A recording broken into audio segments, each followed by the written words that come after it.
వరదలు వస్తే గొడుగు పట్టుకొని రీల్స్ చేయటం కాదు, ఎలా పని చేయాలో, ఏ రకంగా భరోసా ఉండాలో, ప్రజల్ని ఏ రకంగా భయభ్రాంతులకి గురి కాకుండా వాళ్ళని కాపాడుకోవాలో, వాళ్ళ ప్రాణాలు ఏ రకంగా నిలపాలో మేమున్నాము అని చెప్పి చేసిన నాయకుడు నారా చంద్రబాబు నాయుడు గారు, నారా లోకేష్ గారు. మంత్రులందరినీ ఈరోజు ఫీల్డ్ మీద నిలబెట్టారు.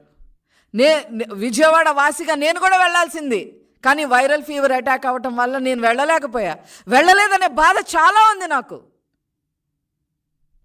కనీసం మీకు ఆ గిల్ట్ కూడా లేదు. బీయింగ్ ఏ క్యాన్సర్ సర్వైవర్ ఏదో నా భయాలు నాకున్నాయి, సరే అది పక్కన పెట్టండి. ఆరోగ్యపరంగా కనీసం మీకు ఆ గిల్ట్ కూడా లేదు. లేకపోగా గెస్ట్ హౌసుల్లో కూర్చొని మాట్లాడతావా?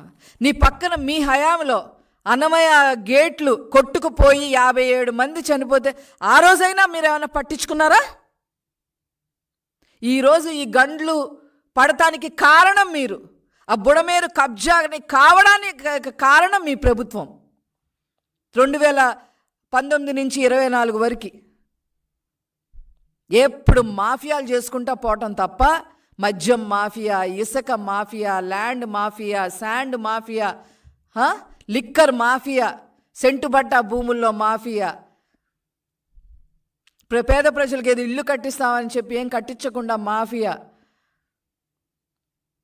భూములు కొట్టేయటం, ఇన్ని చేసి రాష్ట్రాన్ని అధోగతి పాలు చేస్తే మా ప్రభుత్వం వచ్చి 3 నెలలు అయింది. 3 నెలలకే ఏదో ఏరేసుకుందామని జగన్మోహన్ రెడ్డి బయటకు వచ్చేస్తున్నాడు. ఏమేరుకుంటావు? ముందు లండన్లో నీ ఆస్తులు కదేంటో చెప్పు, ఆ ఆస్తులు ఎలా సంపాదించారో చెప్పండి. పిచ్చి కారు కూతలు కూస్తే మేం కాదు, ప్రజలే మిమ్మల్ని తరిమి కొడతారు. ఆల్రెడీ నిన్న బొత్స సత్యనారాయణ గారు వెళ్తే ఏ రకంగా వాళ్ళని ఏ రకంగా మాట్లాడారో అనేది, ప్రజలు ఏ రకంగా చీకొట్టారో కూడా మీరు చూసారుగా.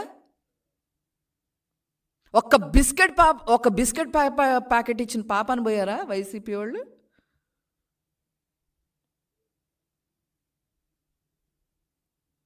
కాబట్టి ఇవన్నీ దృష్టిలో పెట్టుకో, ఇవన్నీ కూడా బయటకు వస్తాయి. అన్నిటికీ మించి ఆడుదాం ఆంధ్ర 100 కోట్ల స్కామ్ నీ కనుసన్నల్లోనే జరిగింది, రోజా కనుసన్నల్లోనే జరిగింది అనే విషయం అందరికీ తెలుసు. అవన్నీ కూడా నిదానంగా బయటకు వస్తాయి, నీ సంగతి తెలుస్తుంది. చట్ట ప్రకారమే నువ్వు రేపు కటకటాలు లెక్క పెట్టాల్సిన పరిస్థితి వచ్చుద్ది. అప్పుడు మాట్లాడుతూ కానీ, ఏం మాట్లాడుతావు అప్పుడు మాట్లాడుతూ కానీ.